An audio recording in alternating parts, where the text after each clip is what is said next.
dengan adanya sisa Roy Suryo dan Tifa agar tetap dilanjutkan, agar ada ketetapan di pengadilan. Selamat malam, Prof. Selamat malam.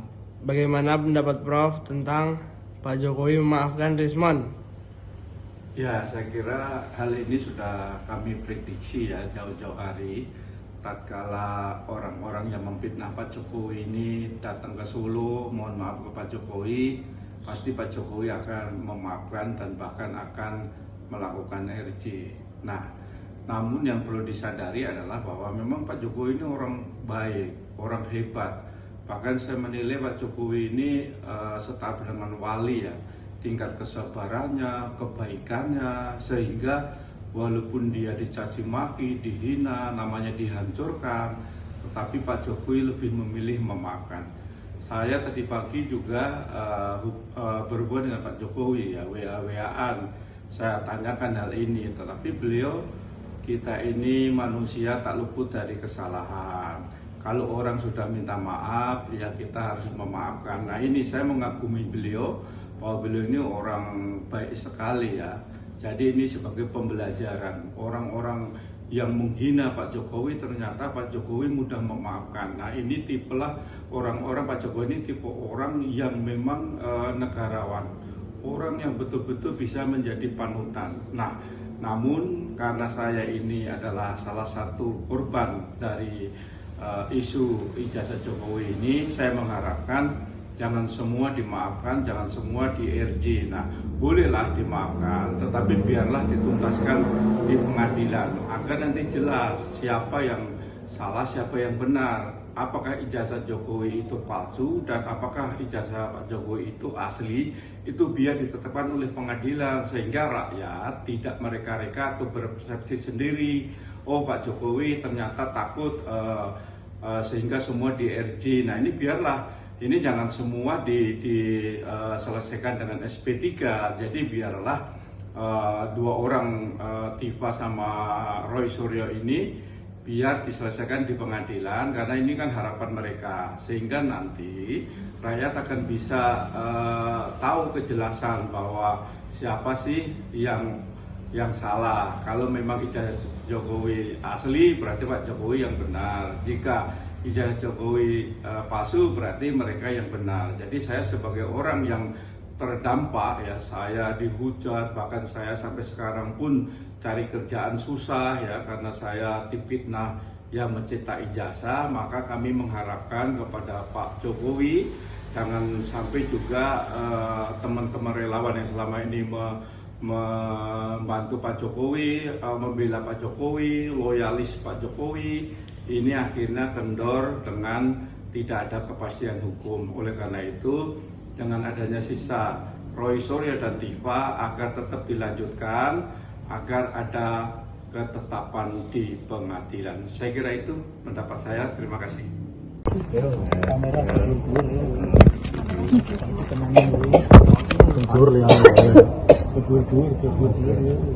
Sore Bang.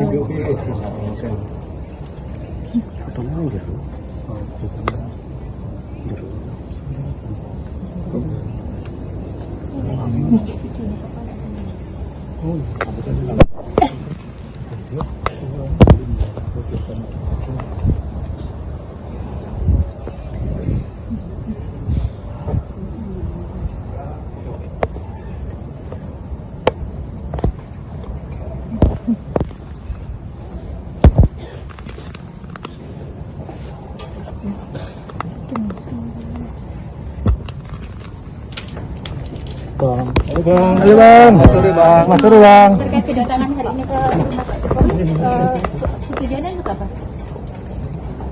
Jadi begini ya, seperti apa yang menjadi klarifikasi saya dalam 1-2 hari ini ya, bahwa dalam 2 bulan terakhir saya melanjutkan penelitian saya ya, kalau dibilang mengkaji ulang, mempelajari kembali semua metodologi yang saya tuliskan secara independen ya. Jadi saya garis bawahi secara independen, metodologi itu saya tuliskan sekitar 480-an halaman dari 200 halaman lebih di buku Jokowi White Paper.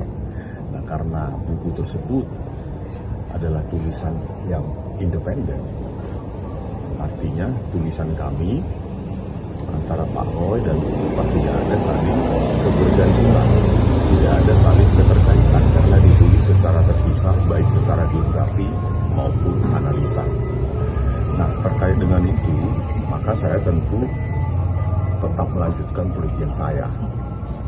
Apa yang dilakukan Pak Roy dan Bu Diva saya tidak tahu, ya, karena memang objek kajian saya berbeda.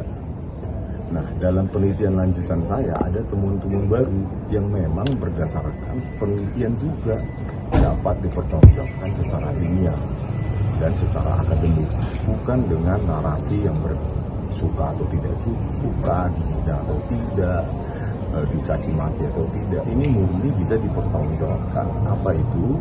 Ya, pertama saya dapati memang sejak gelar perkara ditunjukkan ijazah analog dari Bapak Joko Widodo, ya. Terus saya kaji lagi apa yang saya amati di situ, bahwa ada emboss, ada watermark, ya. Jadi emboss dan watermark ini menjadi objek kajian saya, dan saya teliti memang tidak ada hologram. Mungkin setelah saya kaji dengan beberapa objek ijazah lainnya di tahun yang sama dari UGM, memang pada saat itu hologram memang tidak dipakai sebagai pengunci atau pengaman dalam sebuah ijazah. Jadi memang yang ada hanya watermark dan hologram, ya. Nah, setelah itu yang saya bandingkan dan saya analisa dengan apa yang diupload secara digital di akun X dari saudara Dian Sandi Utama. Nah, di situ, ya, saya temukan memang dengan puluhan metode ada watermark, Gajah Mada, dan terus juga di sebelah kiri bawah itu ada emboss.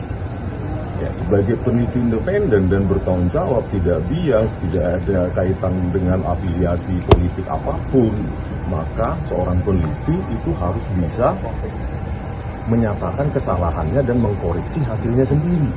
Bila peneliti lain tidak mengkoreksinya atau tidak mampu mengkoreksinya, maka sebagai peneliti independen yang bebas terhadap pengaruh siapapun, ya, ini saya garis bawahi, pengaruh siapapun, hanya berdasarkan objektivitas penelitian dan hasil temuan baru saya nyatakan bahwa memang ada itu watermark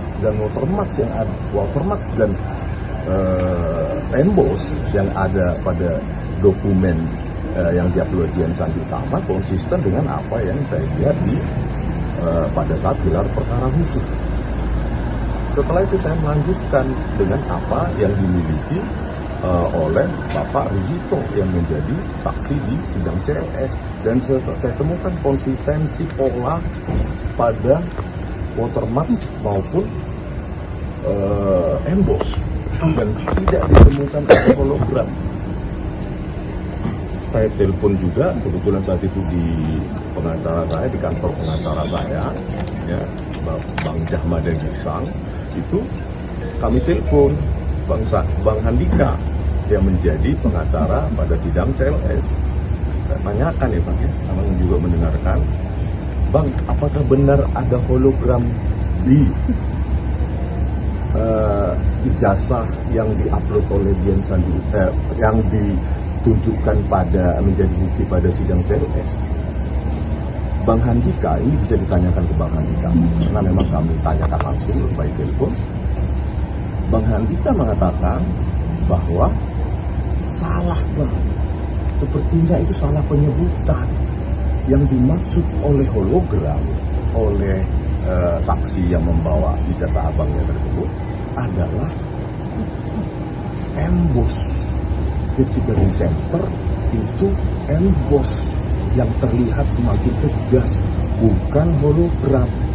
Nah, dari sini fitur-fitur yang tadi disebutkan tadi itu membuat saya meyakini temuan baru saya tersebut, bahwa tidak ada kejanggalan terhadap keaslian dari ijazah Pak Jokowi, baik yang diupload Dian Sandi Utama maupun yang di gelar perkara khusus. Percayalah, tapi bagi yang nggak percaya juga bebas. Saya juga merasa tersakiti terhadap temuan saya sendiri, karena saya harus jujur menyatakan bahwa temuan saya itu bakal dicerca, dihina, dan dilabel sebagai pengkhianat. Tapi penelitian adalah penelitian. Yang bisa menguji penelitian adalah hasil penelitiannya, baik orangnya atau orang lain. Ya sudah, saya sampaikan itu kepada penyidik sekitar seminggu yang lalu. Seminggu yang lalu saya ceritakan kepada penyidik dan kepada Direktur Kriminal Umum. Geser dulu. Artinya menegaskan bahwa hasil dari penelitian itu mengaku bahwa jasa Pak Jokowi asli. Bentar ya. Mundur dikit ya.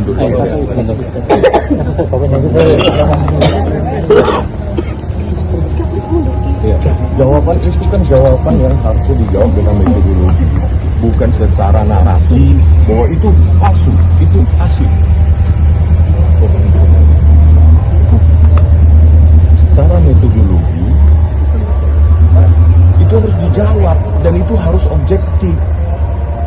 Artinya dari Bang Usman sendiri seperti apa?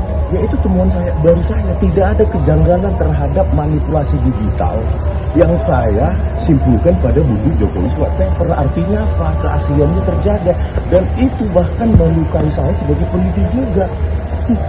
Tetapi truth sometimes hurts. Kebenaran itu kadang-kadang menyakitkan. Itulah yang saya ungkapkan kepada penyidik maupun kepada Direktur Reskrimum. Bukan karena ketakutan, tapi karena pengujian yang bisa dipertanggungjawabkan. Dan bagi siapapun, baik Pak Roy misalnya dan lainnya yang saya pandang sebagai sahabat, itu bisa saya demonstrasikan kepada beliau baik secara privat maupun secara publik. Semua harus kita pertanggungjawabkan tanpa harus ada narasi harusnya ada menjadi kita katakan tidak ada, harusnya konsisten menjadi tidak konsisten. Nah, penelitian yang panjang ini yang berkelanjutan yang harusnya ongoing itu harus secara jelas kita nyatakan secara objektif. Penegasan kembali berarti kedatangan ke sini untuk minta maaf ke Pak Jokowi. Ya tentu, ya. Saya pun minta maaf kepada publik, apalagi kepada pihak terkait seperti Bapak Joko Widodo.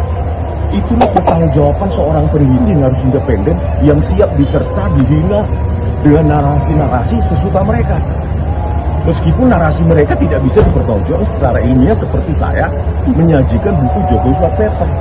Dan saya tantang secara terbuka untuk dikoreksi dan dibentuk dalam buku juga.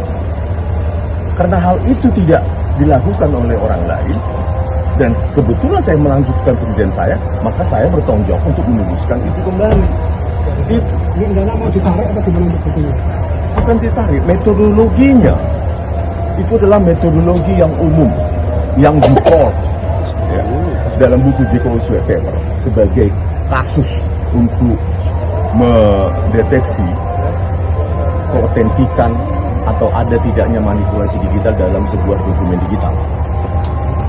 Metodologinya itu confirm, ya, saya nyatakan confirm dan itu bisa menjadi kasus pembelajaran di departemen-departemen, kuliah-kuliah. Tetapi dalam penelitian itu bukan hanya metodologi yang tepat. Apa itu? Objeknya.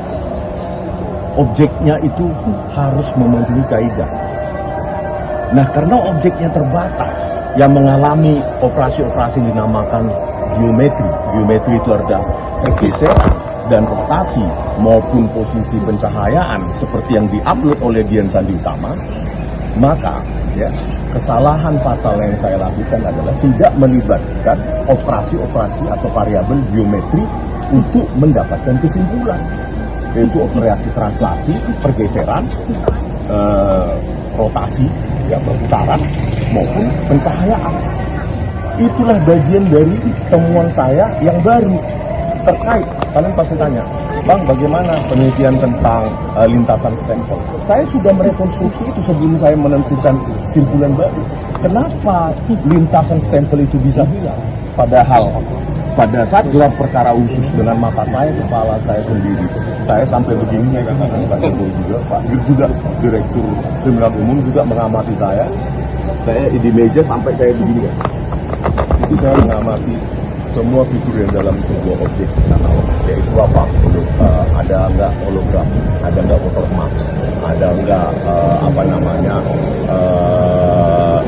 emboss, ada nggak instansitas dan ada. Lalu kenapa kemudian pertanyaannya yang diupload oleh Dian tadi sama? Itu kan kenapa tidak ada? Karena saya tidak melibatkan variabel geometri, yaitu rotasi, translasi, dan pencahayaan. Ketika saya rekonstruksi dengan variabel rotasi atau translasi tertentu, ya, dengan pencahayaan posisi tertentu, maka ya, warna-warna dalam objek-objek tertentu itu bisa diseping. Oke. Dari tanya Pak Jokowi tadi seperti apa? Mana Pak? Bersebab pengacara saya lah kalau ini. Ya, sudah geser Bapak. Subscribe, share, like, and comment. Subscribe, share, like, and comment. Subscribe, share, like, and comment. Subscribe, share, like, and comment. Subscribe, share, like, and comment.